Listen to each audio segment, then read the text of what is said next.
गलियारे से बड़ी खबर है, जहां नीतीश को इंडिया का संयोजक बनाने पर चर्चा नहीं हुई। ये बातें ललन सिंह ने भी कही है। जेडीयू के राष्ट्रीय अध्यक्ष ललन सिंह का बड़ा बयान सामने आया है।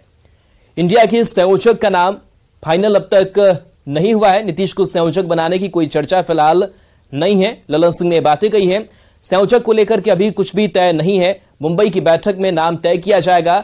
ललन सिंह ने खबरों का खंडन किया है। संयोजक बनाने की खबर गलत है, ये बात ललन सिंह ने कही है। नीतीश की कोई नाराजगी भी नहीं है, इस बात को भी ललन सिंह ने रखा है। नीतीश गठबंधन के सूत्रधार हैं और रहेंगे। साथ ही ललन सिंह ने यह भी कहा है कि बीजेपी हताशा में है, इस तरह का प्रचार करवा रही है। विपक्षी एकता को लेकर बीजेपी में घबराहट है, ये बयान ललन सिंह का सामने आया है। दिल्ली रवाना होने के पहले उन्होंने उन तमाम कयासों का अंत करने की कोशिश की जिसमें चर्चा हो रही थी कि नीतीश कुमार बैठक में जब प्रेस वार्ता हो रही थी उसमें शामिल नहीं हुए, वो नाराज थे। उस कयास का अंत किया और उन्होंने कहा कि नीतीश कुमार की कोई नाराजगी नहीं है। नीतीश कुमार इस गठबंधन के सूत्रधार हैं और रहेंगे।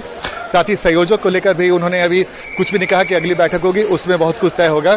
साथ ही उन्होंने बीजेपी पर हमला बोला और कहा कि जो भी दुष्प्रचार किया जा रहा है उसमें कोई दम नहीं है।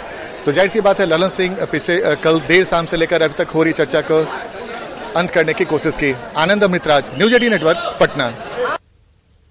अब चला रहा है नीतीश कुमार जी नाराज हैं। काहे का नीतीश कुमार जी नाराज होंगे? नीतीश कुमार जी विपक्षी एकता के सूत्रधार हैं और सूत्रधार कभी नाराज नहीं होता है। इंडिया सबों की सहमति से नाम तय हुआ है। आज तक मैं भी 5 वर्ष रहा एनडीए में, आज तक कभी मोदी जी ने एनडीए की बैठक नहीं बुलाई। आज तक कभी बैठक नहीं हुई।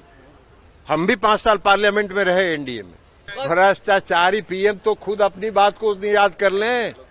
महाराष्ट्र में किसको भ्रष्टाचारी वो कर रहे थे?